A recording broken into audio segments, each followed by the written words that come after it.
Assalamualaikum Mas Tony Rosid, apa kabar? Waalaikumsalam warahmatullahi wabarakatuh. Alhamdulillah kabar baik Pak Ihsan. Alhamdulillah, Mas Tony, barusan nih saya lagi Ya, baca ini ya, ada gerakan Z ya di Gen Z ya di Nepal pakai aplikasi platform Discord. Sementara KPU kita ini lagi pusing ini yang poco-poco masa peraturan pula ya. Adalah peraturan publik yang dibikin, dicabut, tak macam mana lah. Mungkin Mas Tony bisa lihat dari apa penyebab ini semua ya. Karena KPU batalkan kerahasiaan data, kan ada cerita memang data-data ini menjadi sebuah masalah di Republik ini. Belum lagi urusan data pemilu yang kayak dipiara, nggak kelar-kelar, diternak malah ya. Lantas urusan haji, Mas Tony, ini akankah ngembet ke PBNU? KPK kok poco-poco nih, nggak kelar-kelar. Kapan diumumkan ini? Karena ini kan kisah ini sudah terlalu lama. Cak Imin lagi nunggu. Apa yang akan terjadi ini? Lihat saja yang akan terjadi sandiwara apa. Belum lagi urusan partai hijau kita ini. Partai P3 mau kemana ini partai? Mungkin Mas Tony bisa memberikan sedikit penjelasan lah tentang apa ya platform yang satu ini. Dan terakhir Mas Tony, bagaimana hubungan Prabowo presiden kita dengan PDIP? Apakah ada kerenggangan atau akankah ada oposisi sendirian atau macam mana? Silakan Mas Tony. baik Pak Ihsan dan seluruh pendengar hasil dimanapun berada, kita memulai dari aplikasi Discord ya di Nepal. Eh, Berawal dari demonstrasi besar-besaran, di mana demonstrasi ini dipicu oleh faktor adanya pengangguran yang makin besar, terus kemudian demokrasi yang terintimidasi, lalu juga karena ada pelarangan aplikasi ya. Enggak, faktor terjadinya demonstrasi itu kan karena korupsi yang begitu masif, pengangguran yang besar, dan kemudian demokrasi yang tutup. Kalau bicara tentang korupsi, ya di Indonesia lebih jago lah di sana. Kan? Terus kemudian bicara tentang pengangguran, sekarang lagi berproses makin banyak karena ya semoga kita berharap dengan Menteri Keuangan yang baru ini, dan kemudian dengan terapinya, shock terapinya yang sekarang sedang diuji coba untuk memperbaiki pertumbuhan ekonomi di Indonesia ya, dengan 200 triliun yang akan diguyur kepada bank-bank, terutama bank-bank Himbara, terus kemudian juga dengan semua strategi ekonomi yang akan dilakukan, meskipun panggungnya begitu besar dan berpolemik dengan banyak orang. Ya, kita berharap semoga Menku bisa membuktikan tanpa harus berpolemik dengan banyak pihak, tanpa harus menyalahkan dan merendahkan pihak yang lain. Kita berharap ya, karena takutnya kalau ternyata apa yang diungkapkan oleh Menkyu dengan kepercayaan diri yang luar biasa, ternyata hasilnya sebaliknya, ini mengkhawatirkan. Jangan-jangan Nepal bisa menjadi referensi bagi masyarakat kita ketika ada trigger ekonomi yang muncul. Ya, ini kita tidak harapkan. Takut kemudian nanti banyak orang hilang itu kan, setiap ada sebuah masa transisi itu kan banyak orang hilang, banyak orang minggat, ya, banyak hilangnya itu betul-betul hilang atau hilangnya tidak kabur, ada memang hilang lenyap gitu. Ya, ini kita tentu tidak harapkan. Yang rugi siapa? Ya negara ini. Yang rugi siapa? Ya bangsa ini. Yang rugi siapa? Ya rakyat kita. Ini kita tidak harapkan.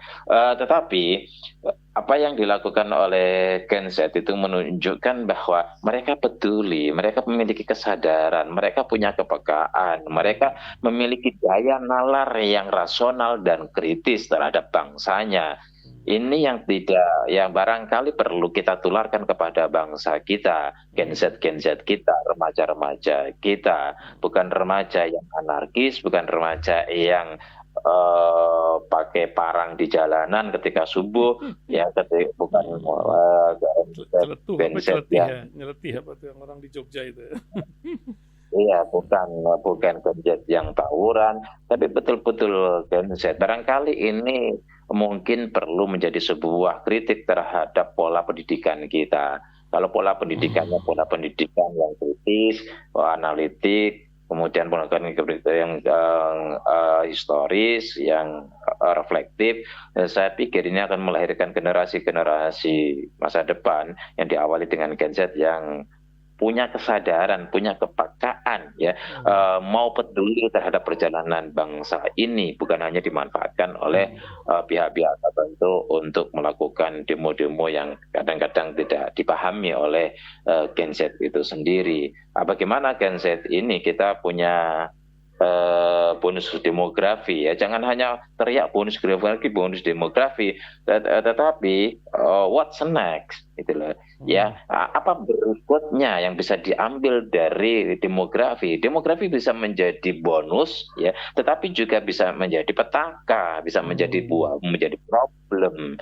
Seringkali negara ini tidak menjadikan anugerah itu untuk dinikmati secara bersama dan jangka panjang, tetapi anugerah itu kadang-kadang menjadi sebuah petaka. Misalnya SDA yang luar biasa besar, tetapi hanya dinikmati oleh 50 sampai 70 keluarga saja yang kaya raya. Secara mayoritas masyarakat kita itu miskin. Ya, kita berharap yang pertama bahwa kasus Nepal tidak masuk ke Indonesia dalam pengertian destruktifnya, tetapi peran Gen Z itu layak untuk ditularkan kepada Gen Z kita agar ikut menjadi penentu terhadap masa depan bangsa melalui aplikasi-aplikasi yang, ya, seperti Discord, atau di Indonesia aplikasi NKRI atau aplikasi apalah itu. Ntar akhirnya aplikasinya ngaco kayak pemilu yang dulu lagi, kan aplikasi juga tuh kan. Kalau pemilu di Indonesia ya agak sulit cari bandingannya, sulit bandingannya kalau pemilu di Indonesia. Apalagi ya, ini negara demokrasi betul-betul dijalankan secara demokratis dalam pengertian liberalisme melalui money politik. Itu luar biasa. Itu yang kemudian terjadi liberalis. Tetapi dalam konteks demokrasi juga terjadi tidak demokratis juga, tidak hanya dalam praktek pemilu, tetapi KPU-nya sendiri juga. Gini Pak Ihsan, terkait dengan aturan yang KPU ubah yang semula tertutup, kemudian sekarang terbuka. Ini kan ranah publik. Iya kok. Jadi orang menikah saja Pak Ihsan, itu perlu diumumkan. Ini personal 2 orang ini. Tapi takut macam-macam di KUA diumumkan 15 hari.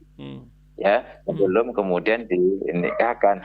Ini, ya, KPU kita mau memilih presiden, ya, memilih kepala daerah, memilih pemimpin kita yang pada akhirnya akan membawa hitam putih dan nasib serta takdirnya rakyat, ya.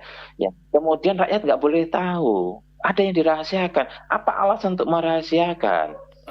SKCK kan jelas, ijazah jelas, pengalaman organisasi jelas, kemudian kekayaannya berhak. Jadi kalau pejabat publik itu berhak untuk diketahui secara komprehensif dan detail oleh rakyat.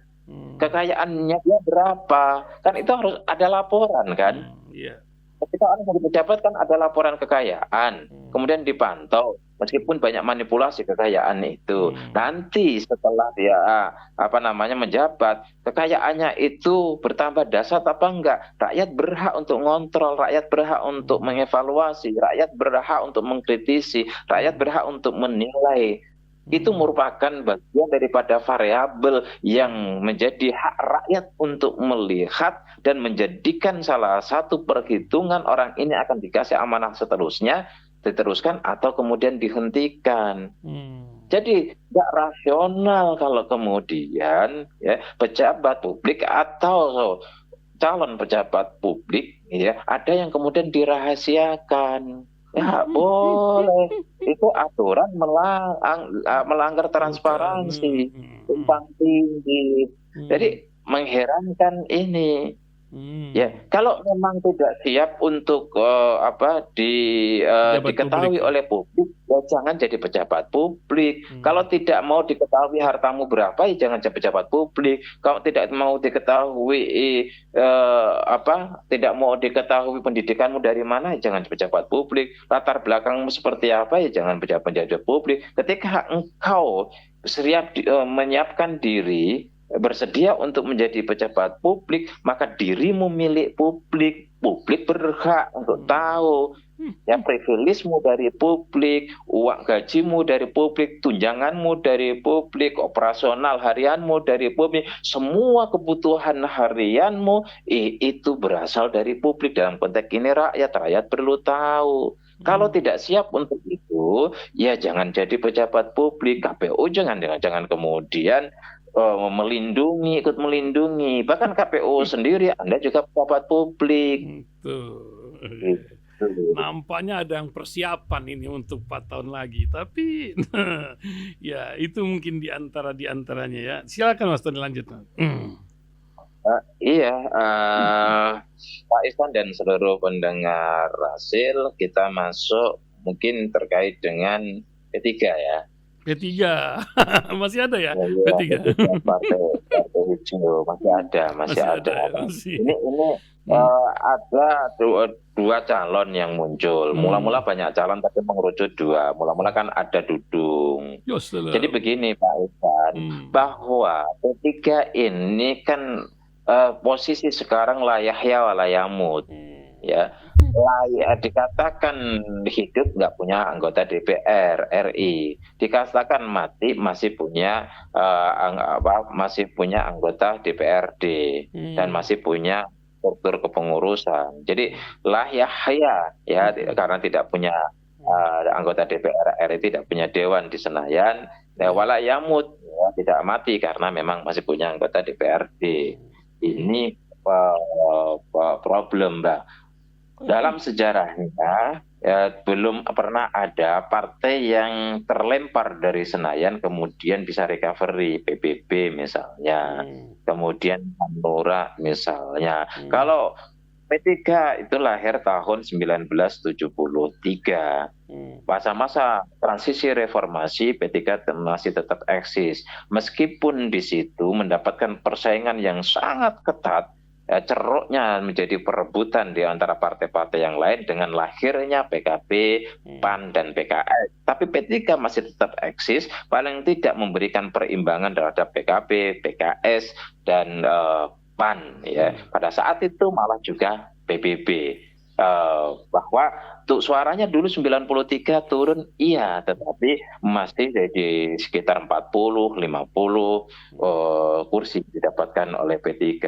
Ketika P3 itu kemudian dalam proses persaingan ini, P3 yang pertama tidak mencoba untuk melakukan terobosan-terobosan yang beradaptasi dengan kebutuhan konstituen sekarang, kebutuhan partai politik yang semakin modern sekarang. Itu yang pertama. Yang kedua, justru sebaliknya P3 melakukan blunder-blunder politik pada saat pemilu, tidak berseirama dengan para konstituennya, tidak aspiratif kepada para pemilih P3. Contohlah misalnya di 2019 P3 konstituen P3 itu mendorong P3 untuk bergabung dengan PDIP dengan dengan Pak Prabowo, ternyata tidak. Kemudian 2024 ya berharap untuk karena Pak Jokowi yang dalam tanda kutip itu menjadi rivalitas umat dalam tanda kutip juga,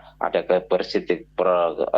bersih tegang ya dengan kelompok umat ya. Artinya umat tidak seluruh, tetapi ada kelompok umat dan itu kuat sekali dan Pak Jokowi mendukung Prabowo. Maka aspirasi para konstituen P3 mayoritas itu ke Anies Baswedan. Tapi faktanya bahwa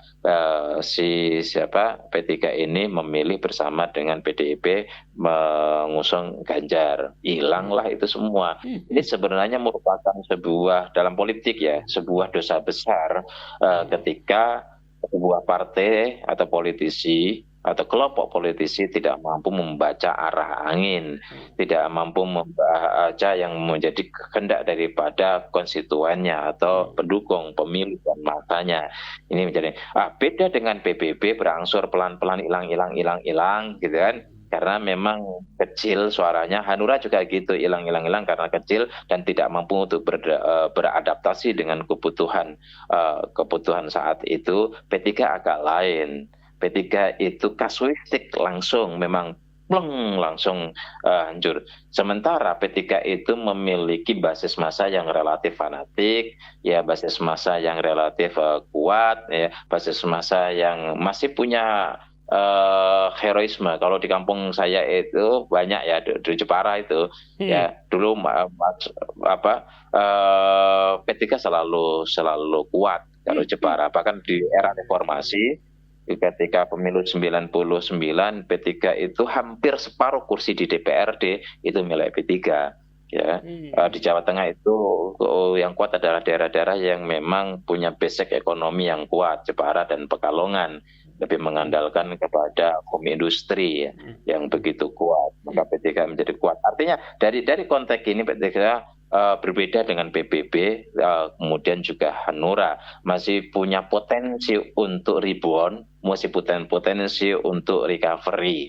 Tetapi harus kemudian disadari bahwa kegagalan P3 ya dosa besarnya yang menjadi tanggung jawab itu adalah pengurus sekarang. Ya, yang membawa P3 berhadapan dengan konstituennya, mendapatkan sebuah badai yang begitu besar.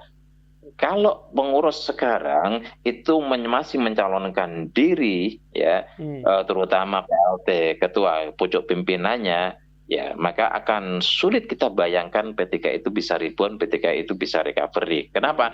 Karena dialah yang dianggap sebagai pendosanya. Dia yang dianggap sebagai sumber masalahnya. Dia yang dianggap sebagai faktor kegagalan P3. Jadi kalau ada orang yang menjadi faktor kegagalan kemudian melanjutkan, saya nggak yakin masih ada orang-orang yang kemarin jadi anggota DPR dari P3 itu masih mau mencalonkan dari P3. Nggak yakin. Ya. Dan ini akan menggali kuburnya. Kalau kemudian P3 itu tetap di undang-undang pemilu nomor tahun 2017 itu masih berlaku bahwa parliamentary threshold itu adalah 4%. Ya, kita berani bertaruh Pak Ihsan kalau P3 bisa recovery. Nah, bisa kalau dipimpin dengan sama. Oleh karena itulah kemudian ada gerakan anti ABM asal bukan Mardiono, karena Mardiono dianggap sebagai ikon kegagalan, sebagai simbol kegagalan. Kalau ini dipaksa ya untuk tetap memimpin P3, ya wassalam. Bukanlah Yahya wala yamut, tapi yamutu abadan. Ya, kesian ya, saya lihat asetnya di Bali, di berbagai daerah itu sedih ngelihatnya gitu, umat punya aset. Lanjut ya. Ini yang kemudian terjadi. Disitulah kesadaran dari para elit P3, ya, termasuk sekjennya, wakil ketuanya, kemudian majelis pertimbangannya, mencari alternatif. Ketika mereka mencari alternatif itu kader, ya, kader ini tidak akan mampu melawan, dianggap tidak mampu melawan Mardiono, dianggap junior, dianggap bukan siapa-siapa. Yang pada saat ini yang paling siap secara logistik itu adalah Mardiono. Yang lain P3 tidak siap. Di dalam muktamar, bagaimanapun kongres, muktamar, kemudian Monas, ya, Mukernas dan sebagainya, alih kepemimpinan itu selalu membutuhkan logistik yang besar, apalagi partai. Di organisasi-organisasi ormas ya, ormas bahkan ormas Islam ya, kemudian sebagian ormas Islam yang besar-besar itu, kemudian juga organisasi mahasiswa, bahkan sebagian BEM itu pun melibatkan logistik yang kadang-kadang tidak kecil, apalagi ini partai politik. Ya, kalau dihitung ya mereka orang-orang dari cabang yang punya hak suara, meskipun kondisi partai seperti ini, kayak mereka kan juga bukan orang yang punya duit. Kalau datang ke Jakarta tidak ada logistiknya, ya besok rencana diancam, ya mereka kemungkinan juga tidak datang. Kalau kemudian yang satu ngasih logistik, yang satu tidak, mereka akan pilih yang punya logistik. Maka ini akan menjadi bagian daripada perang logistik juga. Kalau kemudian ada narasi seperti ini ada idealitas dan ada realitasnya. Kalau berbasis idealismenya, ya mesti kader. Gitu kan. Tetapi kalau kemudian dari kader, ujung-ujungnya Mardiono juga yang jadi, iya, mati juga partai.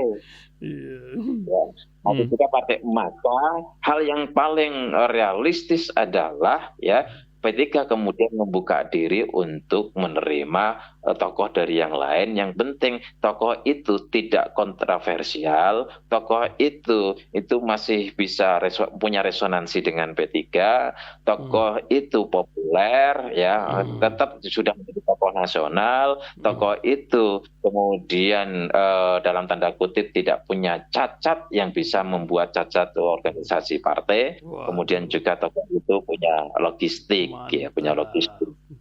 Ini kalau partai-partai ini, maka kemudian mereka belanjalah calon-calon pimpinan, muncullah Dudung, muncullah Amran, terus kemudian muncul ya Anies Baswedan sendiri nggak mau. Dudung katanya mau, tetapi kemudian tidak dapat izin dari istana, tidak dapat sinyal dari istana lah. Pak Amran karena memang beliau orang pemerintah juga, Dudung kan sekarang masuk pemerintahan juga, harus dapat sinyal dari istana. Kalau nggak dapat izin ya menteri masalahnya. Ya kemudian muncul lagi Anies Baswedannya tidak mau karena lebih nyaman di luar partai. Kemudian juga sekarang muncul sempat muncul Kiai, cucu dari Kiai Gontor, Fanani. Haji Fanani, tetapi juga lagi-lagi P3, pengurus P3 khususnya elit P3 tidak melirik karena beliau tidak punya logistik, percuma juga untuk melawan Mardiono. Akhirnya juga muncul kemarin ada deklarasi berapa hari, 2 hari yang lalu kalau nggak salah, itu Agus Suparmanto, mantan Menteri Perdagangan, ya, yang kemudian coba pertaruhan diminta oleh pengurus P3 untuk maju di P3. Memang ini tokoh mantan Menteri Perdagangan, punya cukup dikenal dan punya logistik. Ya, bagaimana penerimaan internal partai, ya, kita akan lihat. Karena memang ini adalah langkah yang paling realistis dilakukan oleh P3. Mau tidak mau, ya harus membuka alternatif untuk mendapatkan tokoh dari luar. Meskipun tidak ideal, kadang-kadang memang kita dihadapkan kepada dilema sesuatu yang tidak ideal tapi dibutuhkan. Idealnya memang tokoh internal, kader yang sudah lama, kemudian punya kekuatan. Yang menjadi persoalan kemudian dengan adanya tokoh eksternal ini, apakah memberikan jaminan bisa masuk, karena ADART-nya masih berbunyi bahwa calon ketua P3 itu sudah pernah menjadi pengurus pusat dan genap 5 tahun. Ini juga menjadi sebuah problem. Kalau lihat ADART-nya ideal gitu loh. Tetapi posisi P3 ini adalah posisi yang valuasinya rendah. Nggak punya DPR itu kan valuasinya rendah. Gitu kan. Kecuali PKB, PAN atau partai-partai yang punya ini nggak butuh orang lain, ngapain dong? Ya istilahnya begini, ya kayak Demokrat, ya kami nggak butuh ketua KSP, nggak butuh, kami kok masih kuat kok, kira-kira gitulah. Ketua KSP dulu siapa itu? Ya, ya pernah. Iya, gitu Pak Ihsan. Ini posisinya, ini kan soal valuasi. Bergaining position itu, bergaining power itu bergantung dengan powernya. P3 nggak punya power sekarang.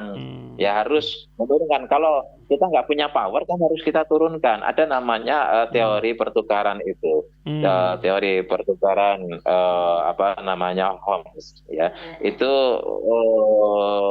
teori pertukaran itu do ut des.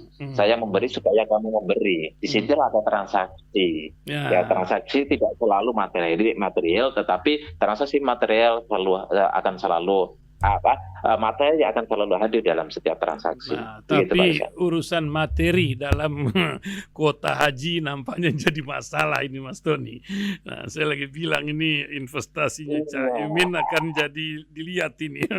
Bagaimana Mas Tony ngelihat KPK juga Menteri Agama ya sebelum ada Kementerian Haji ini juga ngembet-ngembet ke pengurus besar Nahdlatul Ulama, sudah banyak ulama yang uring-uringan. Cepat sajalah ambil putusan KPK atau macam mana Mas Tony melihat kisah ini? Kok belum pernah KPK membuat satu penyidik, kok tersangkanya lama kali diputuskan gitu. Silakan Mas Tony. Iya, Pak Ihsan kok menyinggung tentang Caimin? Apa kemarin sudah ngopi sama Caimin? Nah, ini kan Heng Hongnya udah lama ini kisahnya. Dia diem aja ngeliatin dari jauh tuh kan. Iya, gitu. Caimin senyumnya semakin merekah gitu ya. Ini Pak Ihsan. Jadi kita berharap bahwa problem haji ini tidak hanya ditelusuri pada saat Menteri Ya'qub atau pada saat haji kemarin. Tambahan kuota haji itu kan sudah sering. Dulu-dulu. Ya. Bahkan sering nggak diambil ya kalau nggak salah ya. Sering tidak diambil pula. Iya. Iya. Kalau tidak diambil, ya kalau tidak diambil ya sudah tidak ada persoalan hukum. Betul. Ketika diambil itu dengan aturan main 92% itu untuk reguler, sisanya 8% itu untuk non reguler atau haji khusus, haji bisnis lah, haji elit kan. Ya kenapa ini 10-10? Nah, pertanyaannya adalah emang ini berjalan baru kemarin atau sudah sebelumnya berjalan? Ini juga harus menurut saya fair, kita harus objektif, hukum itu harus ditegakkan secara adil gitu. Jangan mentang-mentang Menteri Agamanya sekarang sudah tidak berkuasa lagi, dia yang dikejar. Kalau dia kejar setuju, siapapun yang dikejar kalau itu berkaitan dengan hukum kita setuju dan kita maunya juga rakyat semuanya maunya seperti itu. Tetapi harus fair, artinya semua ini hukum ini berlaku untuk semua, bukan hanya untuk Kementerian Kepengurusan Haji kemarin saja, gitu kan? Jadi Pak Ihsan harus kita sadari bahwa dari dulu haji itu dikelola oleh Kemenak, ya. Oleh Dirjen pada saat itu juga ada Pak Anggito Abimanyu. Tidak hanya dikelola pengelolaan hajinya, termasuk pengelolaan keuangannya juga ada. Bukan hanya penyelenggaraan, tapi pengelolaan keuangannya juga Kemenak. Di situ ada masalah, maka dipisah, muncullah BPKH khusus untuk mengelola dana haji. Di situ ketuanya Anggito Abimanyu. Saya banyak tahu karena saya sering pada saat itu diskusi sama Anggito Abimanyu, dan berkaitan dengan yang kemudian perubahannya kan setelah tulisan saya terkait dengan sistem Ponzi itu. Ketika saya mendapatkan banyak data, ya ini perlu diselamatkan. Saya nulislah di media terkait dengan sistem Ponzi dan kemudian berubah itu, ada kebijakan-kebijakan berubah. Disitulah sebenarnya lahan rezeki yang banyak. Apalagi kalau kemudian lebih ya kita masuk yang kecil-kecil itulah panitia haji. Panitia haji itu Pak, kita bisa telusuri oknum-oknum yang memainkan. Sudahlah, saya yang penting bisa jadi petugas haji, yang penting saya bisa haji, nggak apa-apa nggak dikasih uang, gitu kan? Yang penting pakai haji. Ada orang yang daftar untuk menjadi petugas haji, banyak sekali nggak diterima karena banyak teman saya. Ini profesor biasa bimbing umroh nggak pernah haji, nggak diterima coba. Rasanya gimana? Ada banyak dokter, teman-teman saya untuk menjadi petugas haji, nggak diterima. Tetapi ada orang yang dalam tanda kutip, gitu kan, ya mungkin nggak daftar kali, tapi diterima gitu loh. Hmm. Karena bawaan si A, bawaan si B, bawaan ini kan lagi diungkap. Ah, jadi rumit, ruwet, dan acak-adul di dalam pemerahan haji karena dianggap sebagai dalam tanda kutip gonimah gitu loh. Ya, dianggap ini menu hidangan yang menjadi makanan berjamaah. Ayo makan bareng-bareng, kasih ormas ini, kasih ormas itu, kasih travel ini, kasih travel itu, sehingga visa bisa dijual sampai $7.000. Tapi prakteknya yang saya tahu Pak Ihsan, itu kalau menjelang akhir, tinggal waktu-waktu akhir, itu bisa $13.000 satu visa. Berapa itu? Cara asal-asalan gitu. Iya, kalau itu kemudian dikalikan dengan 10.000 visa, itu berapa? Maka follow the money, kata KPK, telusuri. Nah, pertanyaan berikutnya adalah follow the money kok nggak diumumin lama sekali? Money-nya itu kemana? Saya yakin KPK ini kan sudah penyelidikan dan kemudian dinaikkan menjadi penyidikan, bahkan kemudian sejumlah orang itu sudah dicekal. Terjadi sebuah penggeledahan. KPK ini kemudian bermain panggung, ngomong terus, ini ke sini kemungkinan dapat, ini ke sini, kita kejar, ini ke sini, ini ke sini. Kok jadi KPK itu seperti ini, seperti apa namanya, pemain panggung gitu loh, seperti pemain drama, ya, mengucapkan panggung, orang ngomongin terus sampai sekarang belum ada. Maksud saya, kasihan PBNU sendiri, kasihan NU sendiri, atau kasihan tokoh-tokoh yang kemudian diimajinasikan oleh publik karena dari narasinya KPK. Ya, mendingan disebutkan si A, si B, si C tersangka, sehingga orang lain itu tidak mendapatkan asumsi, tidak menjadi objek asumsi dan imajinasi dari publik ketika diumumkan. Kalau kemudian ternyata bisa dikembangkan ada lagi, ya langsung tetapkan tersangka baru ngomong. Jangan kemungkinan ini jadi. KPK itu kan tugasnya gitu kan menelusuri adanya bukti terjadinya tindakan korupsi, melanggar undang-undang Tipikor, tetapkan, umumkan, tetapkan, ngomong di media, tetapkan, kasih tahu rakyat.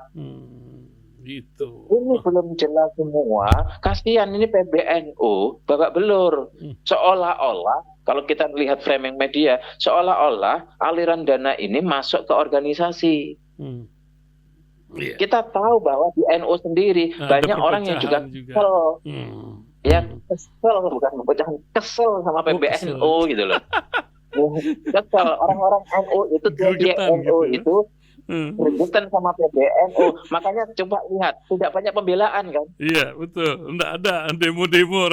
NU itu organisasi, saya orang NU. Ya, itu NU itu organisasi yang basis masanya paling sensitif ketika organisasi ini disinggung, ajarannya disinggung, terus kemudian ritualnya disinggung, kiainya disinggung.